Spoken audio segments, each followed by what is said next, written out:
What up is Marcus with Dynasty Football Dads, where we give you daily Dynasty videos. I'm at the lake today, so I know my service has been pretty sketchy, but comment on when you got your first gray hair, if you've gotten your first gray hair. My gray hairs are starting to spread. Yep, they're starting to happen. It is happening. And I have a 3-month-old kid, so I think maybe that is what's putting this on. I have no idea. But it's happening. It's spreading like a virus on my face. So that's just news from me. We are going to be doing just very simple Dynasty startup kind of strategy, question type things. The first thing I always do with Dynasty startups is to make sure you know your rules. Superflex, 1 QB, tight end premium, make drastic, okay, I can't, I'm going to take these off. Drastic decision changes. I mean, we are talking about 1 QB leagues, which QBs are almost not worthless, but have low value. And you talk about Superflex, where QBs are almost the hugest value you could possibly have. So know your rules. and roster depth size matters. How you guys do the draft, rookie drafts, like those things matter. Number 2, I always say, find cornerstone youth players early. So I do have a couple different strategies, and my major one is find young players. And I do like to go a little bit on the younger side, but young players, and I want safe players. So it kind of goes into my third point, which is find upside late. So I want safety early, and then I want risky upside players late. So if they do nothing, that's fine.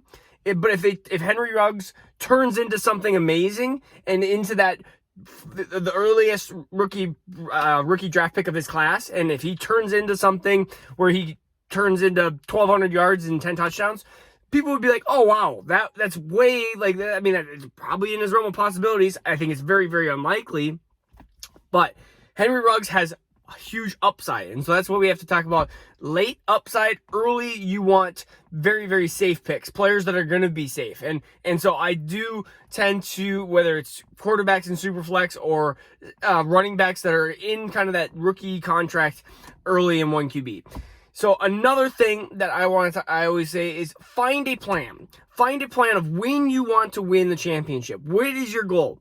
Is your goal this year after the startup? Is your goal 3 years down the road? Is your goal in between? My usual goal is about 18 months, 12 to 18 months. Like, I always have a plan where I draft a little bit on the young side, and so I miss a little bit more on the vets, and I have to usually trade for some vets or trade some draft picks away for some vets to help build my team for, the depth long run. So understand, find when you want to win that championship. If you are drafting players like Zeke or like Kamara or something like that, you are looking for a win now championship. But know that is going to be, I think, a riskier move. Like, yeah, you could win the championship now, but then you might have to go straight into a rebuild. And I don't want to go into a rebuild right away. I would rather be like, okay, I got 4th.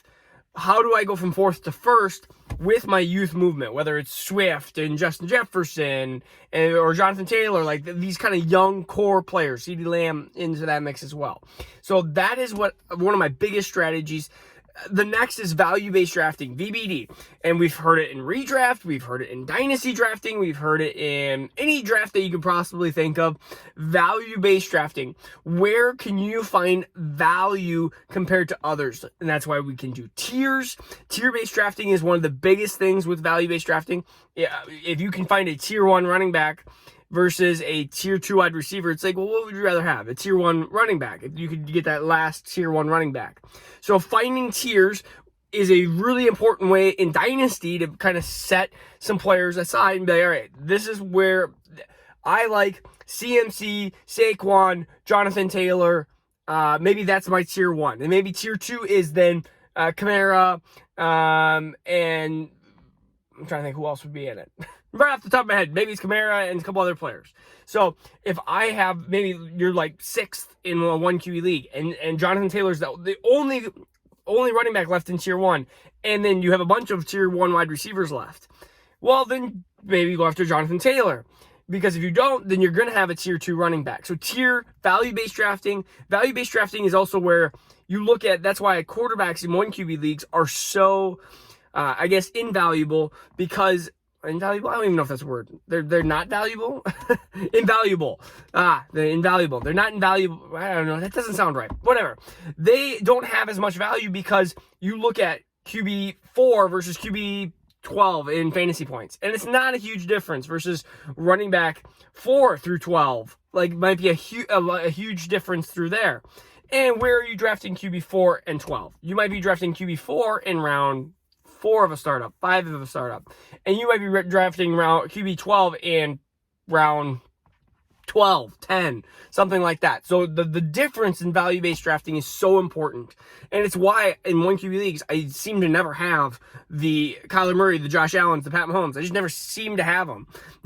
I just don't, because you get the point where you can have Joe Burrow, Justin Herbert, you can have even Trevor Lawrence, Trey Lance. So you can get 1 or 2 of these kind of like lower QB1, QB2, high QB2s, and that is a good value-based drafting strategy. So value-based drafting is a super important thing.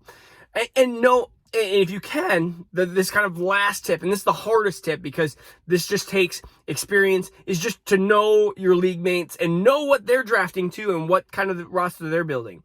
So especially in a startup, it's one of the things that is often overlooked. If you're on a turn, let's say you're 10 and you have 11 and 12, look at what they need. If you were them, who would you draft? Because a lot of times you can get sniped, and sniping sucks. It sucks. I hate getting sniped.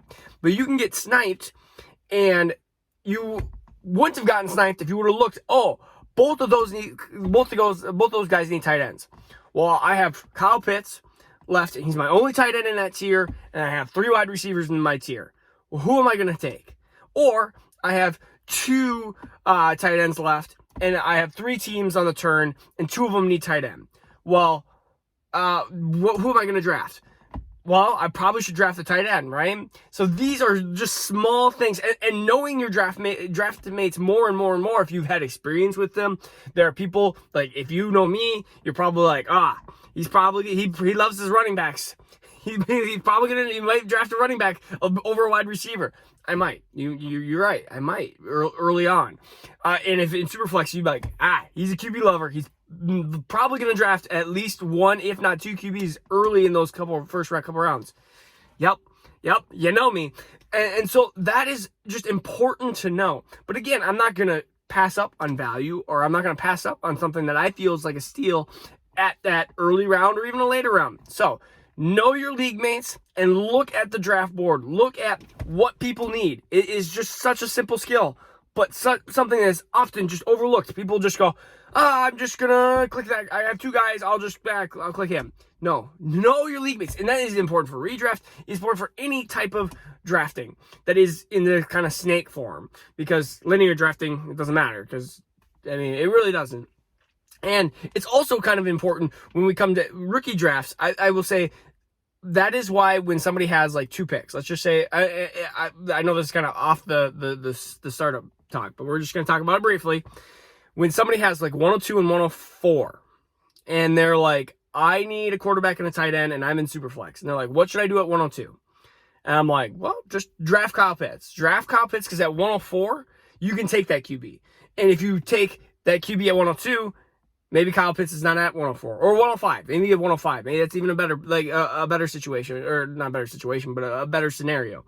And so 105, you can take the leftovers of Trey Lance, Justin Fields, or Zach Wilson. Like, those are simple strategies looking at him.